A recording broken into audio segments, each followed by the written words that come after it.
प्यारे बच्चों नमस्कार। मैं जजावरा सर।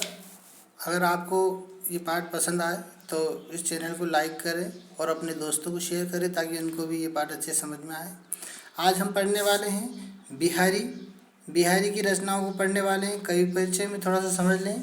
बिहारी का जन्म सन 1595 ईस्वी का माना गया है और ग्वालियर में इनका जन्म हुआ था।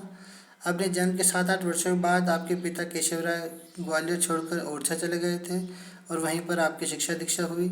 आपकी एकमात्र सत रचना सतसेया मिलती हैं जिसमें सोरठे और दोहों का संग्रह है। आज जो हम पढ़ने वाले हैं वो भी सोरठे और वो दोहे कुछ हैं जिनको हम पढ़ेंगे। बाकी की जो विस्तृत जानकारी है आप अपनी पुस्तक में पढ़ सकते हैं। मैं आपको महत्वपूर्ण खास चीज़ें ही पढ़ा पा रहा हूँ ताकि आपको अच्छे समझ में आए। ये जो दोहे हैं इनको हम बहुत आराम से बहुत अच्छे से गा सकते हैं और ये समझ में आने लग जाते हैं। देखें, सोहत ओढ़े पितु पटु श्याम सलोनी गात। सोहत ओढ़े पितु पटु श्याम सलोनी गात। मनोनील मणि शैल पर आतप परियो प्रभात। मनोनील मणि शैल पर आतप परियो प्रभात। पीले वस्त्र पहनकर भगवान कृष्ण जो है बहुत सुंदर लगते हैं। उनके श्याम बदन पर पीले कपड़े बहुत सुंदर लग रहे हैं, पीले वस्त्र बहुत अच्छे लग रहे हैं। ऐसा लगता है मानो कि नीलमणि शैल पर मतलब नीलमणि पर समुद्र के किनारे जो पर्वत शिलाएँ हैं उनके ऊपर जब सूर्य की किरणें पड़ती है तो इतनी शोभायमान होती है, इतनी मनमोहक होती है। उसी प्रकार से भगवान कृष्ण का रूप भी बहुत सुंदर और मनोहारी लग रहा है। आगे देखो अगला दोहा। सखी सोहत गोपाल के उर्गुंजुन की मान। सखी सोहत गोपाल के उर्गुंजुन की मान। सखी सोहत गोपाल के उर्गुंजुन की मान। बाहिर लसत मनो पिए दावानल की ज्वाल। बाहिर लसत मनो पिए दावानल की ज्वाल। अर्थात आगे कहते हैं बिहारी जी कि है सखी गोपाल के ऊर पर अर्थात वक्ष स्थल पर गुंजों की माला जो है बहुत शोभा पा रही है। ऐसा लगता है मानो कि किसी पर्वत या श्रृंखला से दावानल की अग्नि निकल रही है, अर्थात गुंजों की माला जो है उस प्रकार से वो इधर से उधर हिल रही है और इतनी शोभायमान हो रही है कि जैसे कोई दावानल अर्थात अग्नि के कुंड में से कोई अग्नि निकल रही हो। आगे देखें, ये अगला दोहा हम देखेंगे। लिखन बेटी जाकी छवि गही गही गर्भ गरु।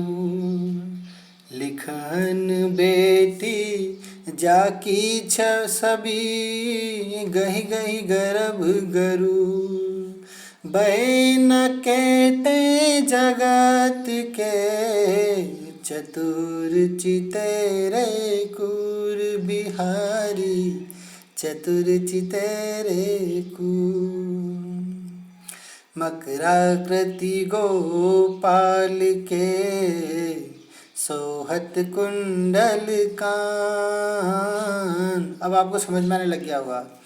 मकराकृति मतलब मगर के आकार के।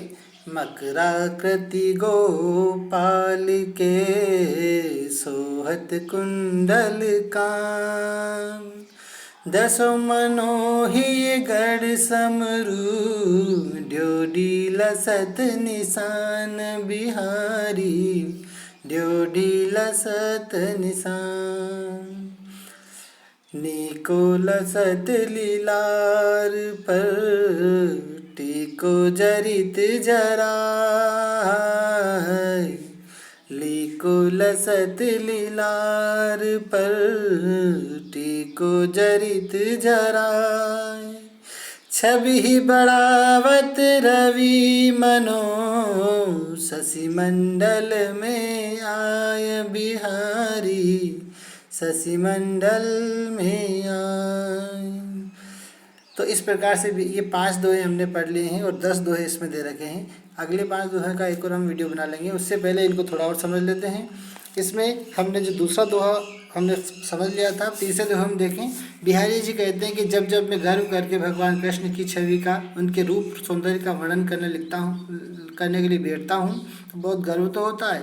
भय न केते जगत के चतुर चितरे कुर, अर्थात ऐसे संसार में ऐसे सुंदर रूप सौंदर्य वाले व्यक्ति का जन्म या ईश्वर का जन्म कहीं नहीं हुआ है।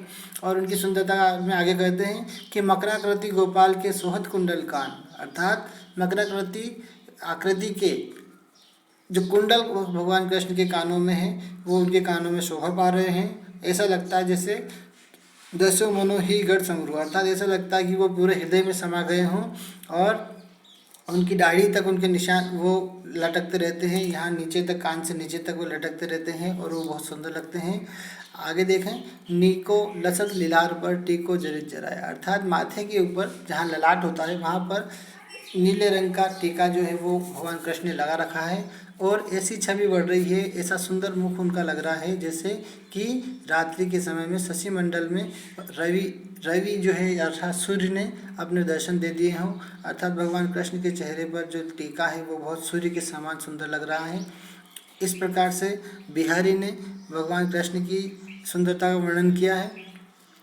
बाकी अगले 5 दोहे जो हम अगले वीडियो में समझेंगे। रोज़ाना मैं एक वीडियो बना रहा हूँ, आप इसे ध्यान से सुनते रहें और मेरे साथ रहें। वीडियो को इस चैनल को सब्सक्राइब कर लें ताकि रोज़ाना आपको ये सुंदर वीडियो मिलते रहें।